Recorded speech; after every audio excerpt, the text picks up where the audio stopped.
Ah,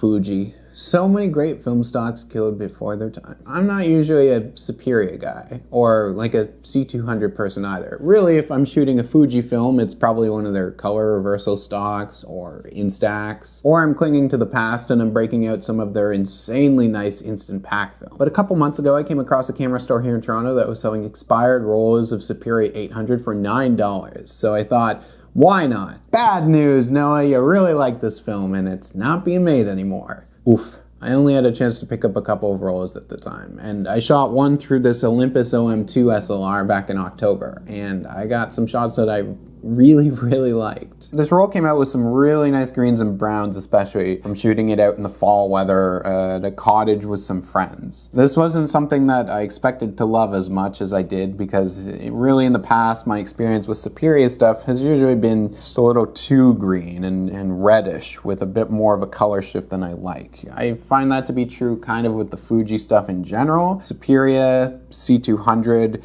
that style of stuff is never stuff that I'm really drawn to. But SUPERIA 800 gave me solid skin tones and came out as a great fall film, especially on this overcast day that benefited from a higher ISO. I shot this stuff at 800 perfectly fine in the Olympus. It's also got that special fourth color layer that Fuji used to advertise pretty heavily over all of their stuff, which was an extra cyan color layer on the film that was intended to give proper color results under fluorescent lighting. And it does. I really only took one shot of my friend Carly here under these lights, but it comes out looking just as good as some of the other shots on the roll despite being under fluorescence, which a lot of the time can kind of give you like a bit of a gross color shift, especially on skin tones. 800 ISO color film is also something that is pretty lacking in the film lineup these days. There used to be a few different options for this stuff, but now we have Portra 800 from Kodak, Cinestill 800, which is also from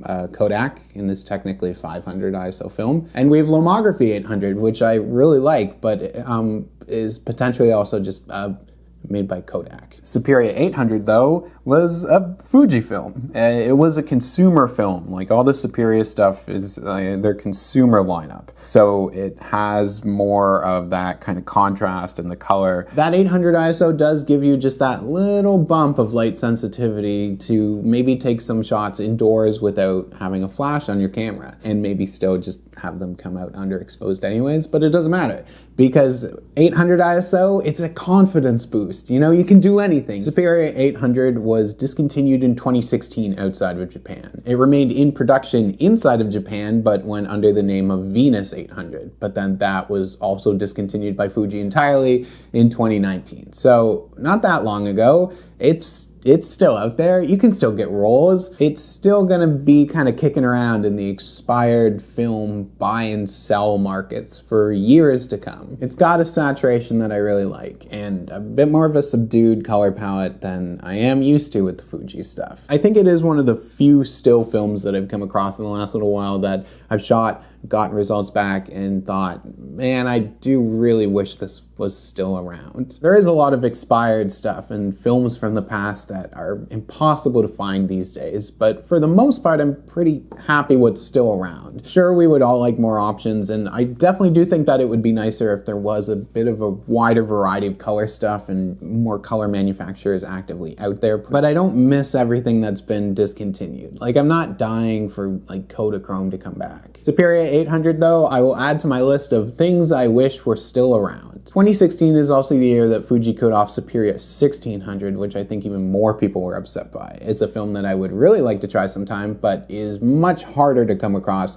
usually quite expensive when it is, so that just has not happened yet. Again, like SUPERIA 800, it was still available in Japan until 2019 under the name of Natura 1600, but of course now it is all gone. And while we're at it, 2016 was also the year that Fuji discontinued pack film as well. So not great. It's hard when talking about any sort of expired stuff to not get sucked into looking at a lot of other expired stuff, but I am really thankful for the stuff that is still around, because it is the future, and the fact that any film is still around is something that I'm really happy about. But of course, a part of me is always wondering what's gonna disappear next.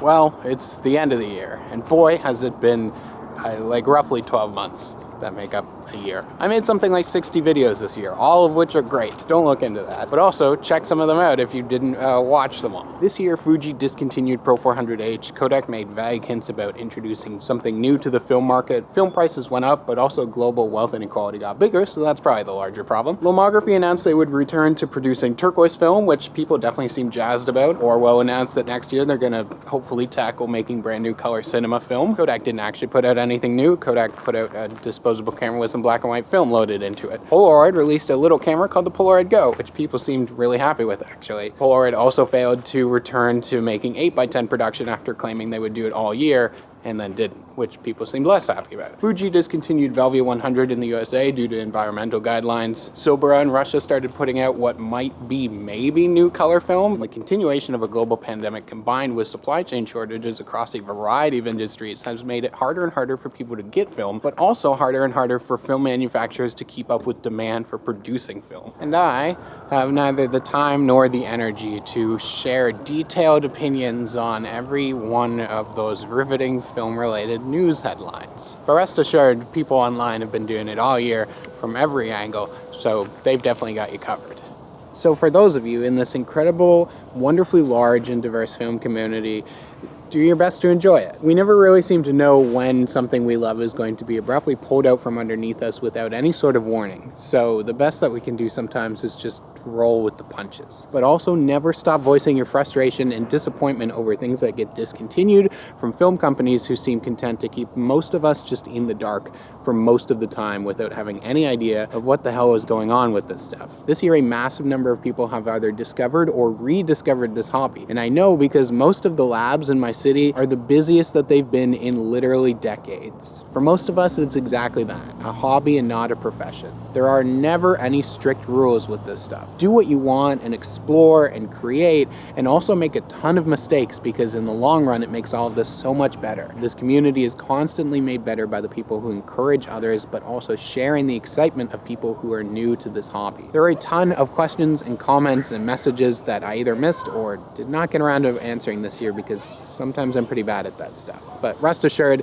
there is a wide, wonderful world of like-minded people out there, and sometimes all you have to do is start looking for yourself. It's the holidays. And in conclusion, what was this about? SUPERIA 800 is pretty nice if you come across a well-stored expired roll. But also, if you don't have it, then shoot some other stuff because there's lots of great stuff out there. Last week, I received a package to the P.O. box for the channel from someone named Mark who told me that they love the channel, and in a moment of what I have to assume is complete insanity, they gifted me several packs of Fuji pack film, including FP3000B45, which is incredible and generous and very, very hard to thank somebody enough for doing something like that. And if it's all purely out of love and enjoyment for the channel, then I'm gonna keep doing this for a while, and I hope that people are enjoying it and learning and getting something out of these videos as well. Got a fun video coming out next week just before the end of the year with a little Super 8 short that some friends and I made, so keep an eye out for that, and happy holidays.